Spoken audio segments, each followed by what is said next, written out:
All right, welcome back to Yahoo Finance Live. The so-called Reddit short squeeze, the frenzied trading we saw last week in heavily shorted stocks like GameStop and AMC, caught the eye of regulators and lawmakers. So what, if anything, should be done about it? Joining me now to discuss that and more is Shark Tank's Kevin O'Leary. He's also chairman of O-Shares ETFs.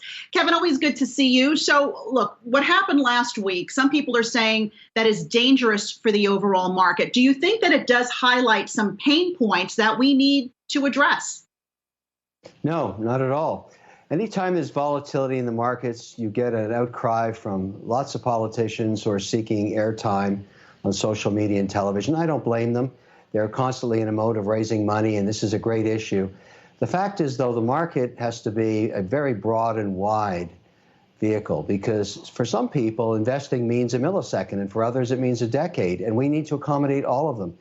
The best thing we can do and continue to do, and we're getting very good at it as a market, we are the envy of the world, the New York Stock Exchange and the NASDAQ, is just to continue to shine transparency on positions. And now there's a new risk in the market.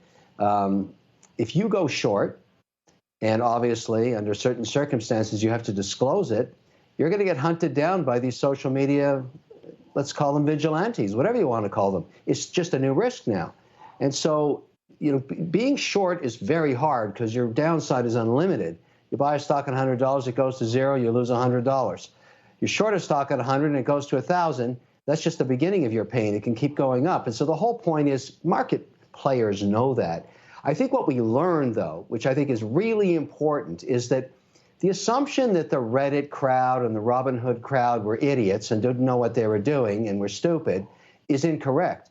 Read those blogs. These are smart people, and they actually organized together and went after these shorts and caused major pain. I mean major pain. On Wall Street, what matters, if you want to define power, is money. And when you cause $1 billion downside to any institution, you've got power. And now this cohort has power. Does the issue of shorting a stock, though, need to be addressed, not just for the big hedge funds, not for the small amateur investors, but for everybody across the board? No. Short's an important aspect to the market. It always has been.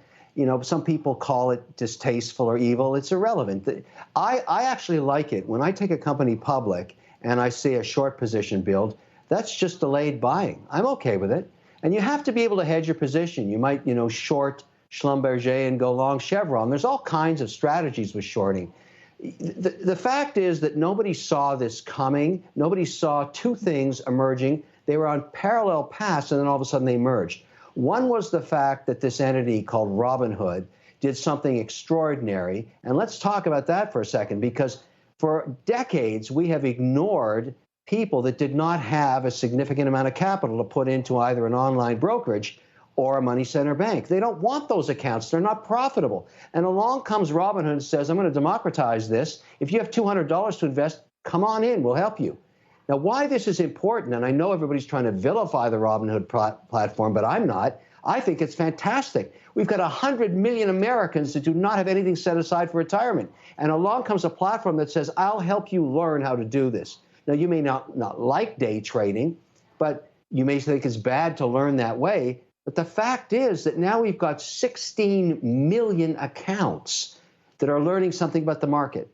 And the real opportunity for Robinhood is to actually take some portion of these day traders and turn them into long-term investors by maybe taking 10% of their winnings and indexing it for the long run and starting to save for themselves for down the road. Because if you put just $400 a month aside and your average salary is just $56,000, you'll have $1.5 million in the bank when you retire, if the market continues to give 6 to 8% a year over the long run, which I think it will. But what happened that was the surprise, at the same time Robinhood was building this extraordinary base of accounts, Reddit and Wall Street Bets was emerging as a powerhouse in communications amongst people that wanted to trading ideas and stock ideas. They merged together. They caused an explosion, atomic in size. And now, who's the new sophisticated investor? Exactly. I just think it's really incredible. Of course, Robinhood and a few other brokers, interactive brokers as well, and a couple of others had to restrict trading in some of these heavily shorted stocks. There was a big backlash. Lots of folks said they were going to leave the platform. It didn't really come to fruition, though, because downloads of Robinhood's app actually hit a record high last week amidst all this stuff. If you had your money in Robinhood, if you had an account there, Kevin, would you take it out now because of what happened? No, I think Robinhood is a brand here to stay, and the envy of every money center bank and every wirehouse and every online broker. No one has ever got 16 million accounts this quickly. I mean, it's extraordinary. They just came out of the blue, and they're doing something very important, and I know everybody and their dog is trying to vilify them, but they've done something very important for America.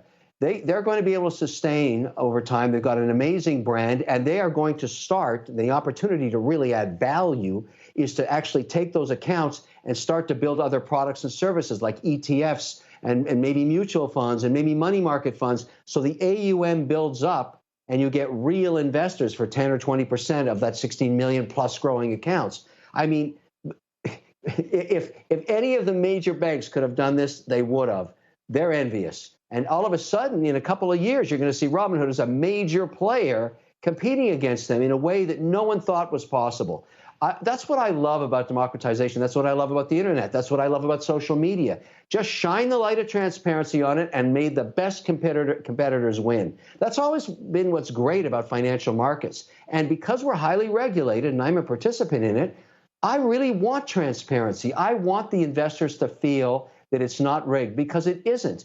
And the last thing we need is another politician saying, I've got the solution. Hi, I'm here from the government, and I'm here to help you. No thanks. Let the markets be the markets. All right, listen, you're fired up. I love it.